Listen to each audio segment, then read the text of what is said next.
Hey everyone, it's Darby from Blue Television Games, and today we'll be checking out the Retron HD. This is a brand new console that just came out from Hyperkin, which allows you to play NES cartridges on your HD television. Let's go ahead and check it out.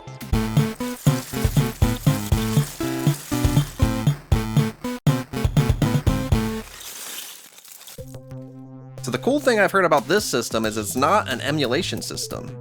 So this means that we have the possibility of playing homebrew carts and reproduction carts, as well as multi-carts and stuff like that.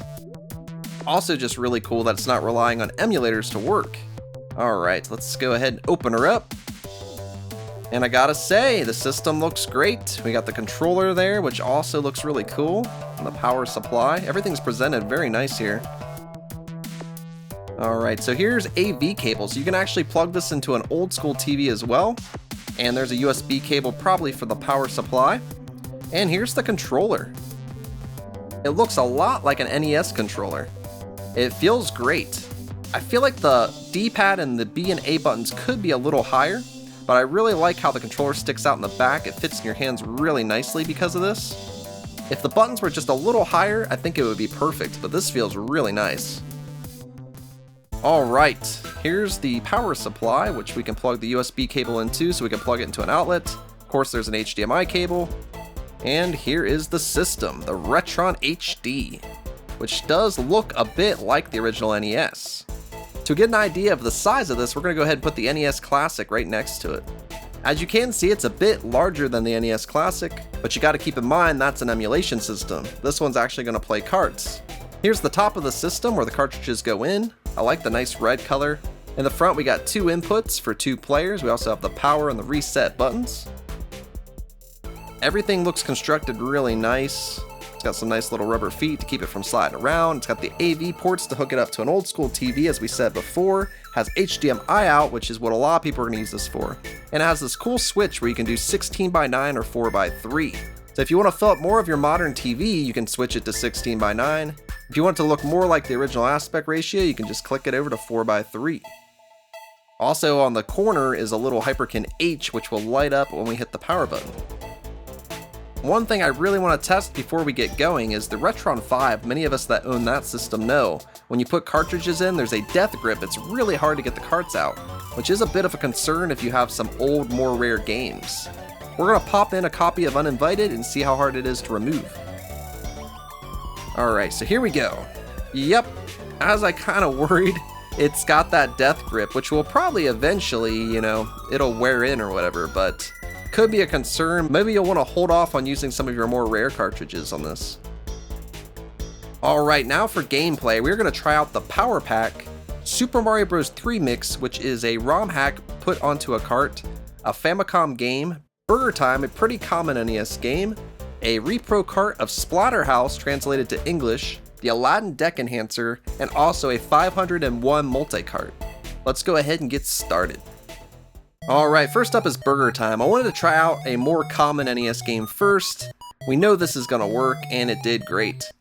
But do note that unlike some of the other HD NES options, the games aren't quite as sharp and upscaled as some of the others, such as the Retron 5, the Retro Freak, or if you have an AVS, or even a modded NES with HDMI out. It still looks great, but it's just a little bit more blurry and not quite as sharp as some of the other options. But do keep in mind also that this is several $100s cheaper. The next game we tried out is a hockey game. It's a Famicom game. I'm not sure of the title, but it features River City Ransom type characters. The good news here is if you have a Famicom to NES adapter, Famicom carts will work on the Retron HD. Next up, we tried the Power Pack, and sadly, it just didn't work.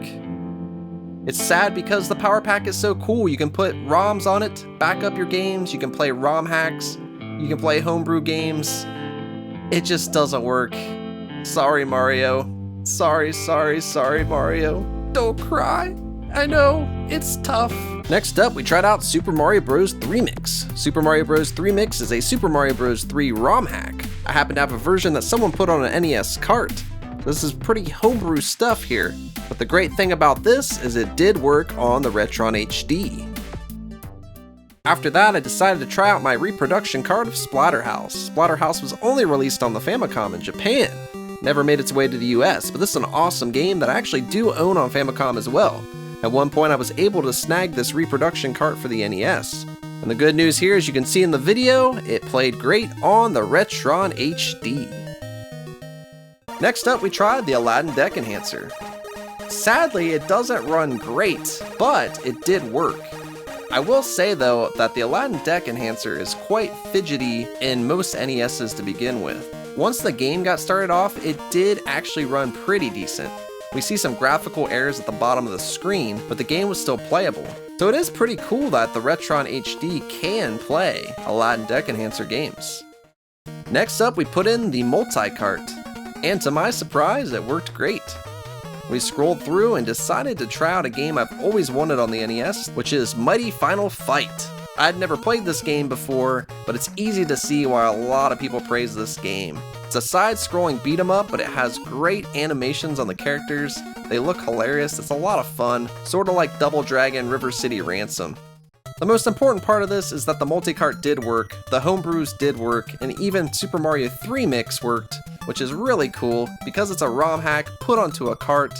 My overall opinion of the Retron HD is it's a cheap option to play your old NES carts on an HD TV. If you're not into emulators or emulation, this is definitely a good choice. If you have a little bit more money, I think the AVS is a little bit nicer, but it is quite a bit more expensive. If you don't mind emulators, the Retron 5 and the Retro Freak are definitely good alternatives with a lot more options. There's not as many bells and whistles with the Retron HD, but it does exactly what a lot of NES collectors might want, and that's play your classic NES games on an HD TV. And I love that there's the option to play them on an old school TV with the AV cables as well. If you guys enjoyed this video and you like unboxings, you might want to hit that subscribe button at the top right of the video. Also to the left is a couple other videos from BTG I think you might enjoy. Let me know what you think of the Retron HD in the comments below. Thank you so much for watching, and until next time, I'll see you around.